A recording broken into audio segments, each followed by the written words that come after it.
my grandfather, a loving and caring man whom we all miss very much.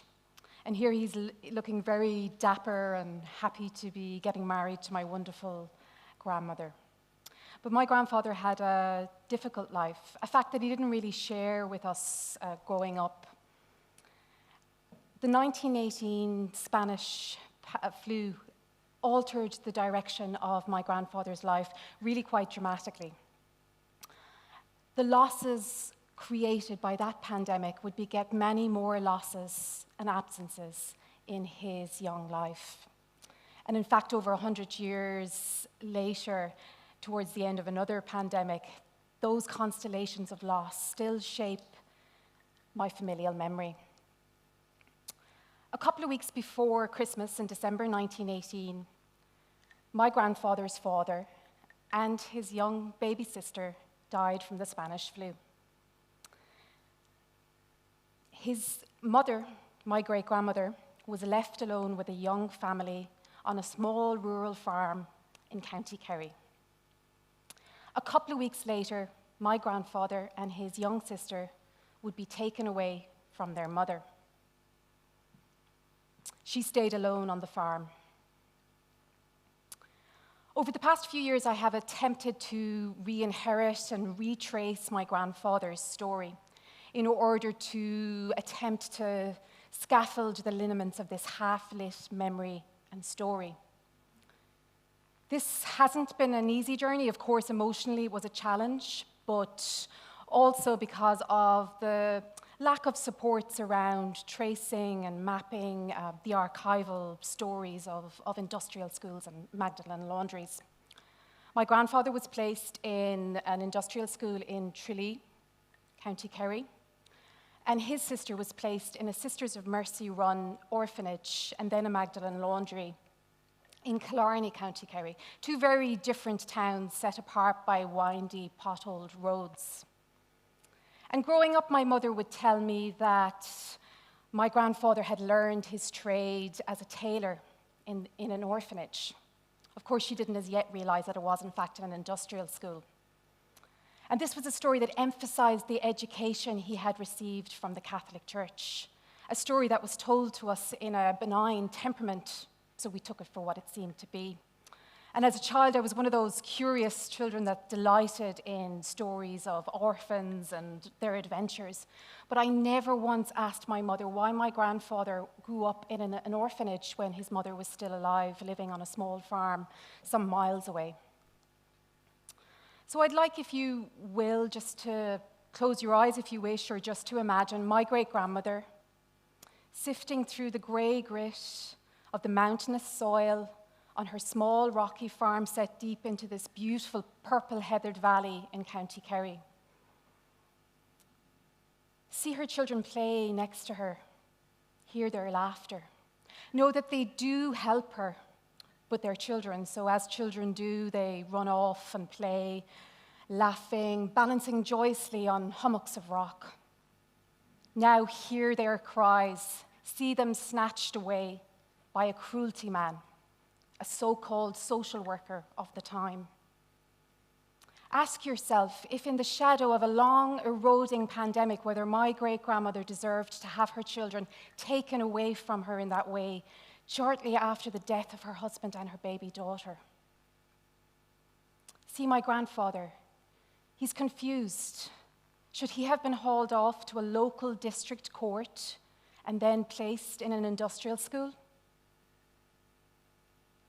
He's about the same age as my daughter is now. He's confused. He doesn't know what he has done. He doesn't know what he has done wrong to be taken away from his mother in this way. My great-grandmother and my grandfather and his sister suffered for many years in silence. There was nobody there to offer them help. There was nobody there to offer them any refuge from this life of institutionalization and loss. There was no one there to hand them a life jacket. Their only refuge was in silence, and some might say that was no refuge at all. And so it's probably hardly surprising to you that as an anthropologist, my focus has been very much on displacement. And of course, this interest has come because of the tensions in my own familial history and my interest in my grandfather's personal story of displacement and other stories of displacement. So for the past 15 years or so, I have worked very closely with Aboriginal Australians removed from their families and placed in institutions or adopted into white families. This happened as part of the colonial project, as part of a very racialized assimilation policy. And there's an awful lot of trauma from this, which is one of the things that I look at in my work. I also work very closely with people seeking asylum and refuge on the island of Ireland. And my starting point in all of this work is a very simple point. It's that to truly respond to the needs of those who have been displaced, regardless of the kind of displacement they have experienced or the reasons for that displacement, we have to listen to their stories. We don't listen enough in today's world.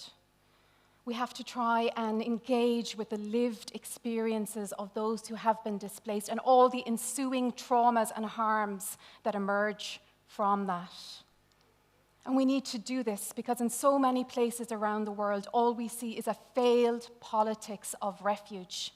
And so in this work, I ask myself so many questions. I ask myself, what does it feel like to be forcibly displaced from one's place, one's family, one's home? What does it feel like to hanker after all of those things, even when those things no longer exist? What does it feel like to live a life of uncertainty, a life of continual loss and absence? How do we deal with the intergenerational traumas of displacements of so many kinds? And how can we do this in solidarity? How can we collectively humanize our response and our responsibilities to those who have been displaced? And so in my work, I meet people who have come through lots of different kinds of systems, but often very broken systems, systems that should be providing care, refuge, solidarity, and reparation. But of course, that doesn't happen in a lot of instances. Let me introduce you to Vincent Wenberg. Vincent Wenberg, he passed away a couple of years ago, and he's an Aboriginal man, and I have his family's permission to share his images today and tell us a fragment of his story. And he's one of the most warm, compassionate people that I've ever had the privilege of getting to know in my work. And he became known as Uncle Vince to me. So Uncle Vince is a member of Australia's Stolen Generations, and he was removed from his family as a young boy along with his siblings and placed in a number of different institutions in New South Wales and Australia. He was removed from his Aboriginal mother while his white father was away fighting as part of the Australian military. And it was really only until adulthood that Vince started to face his experience of displacement and removal and trauma and attempted to come to terms with it.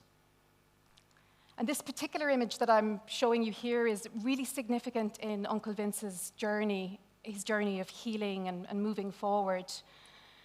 In an attempt to reconnect with his mother's family from whom he was removed from on a journey back to that small town, he was asked by the local Aboriginal community to lead this really significant parade through that small town. And you can see him here clad in a long multicolored cloak, holding an Aboriginal painting close to his heart.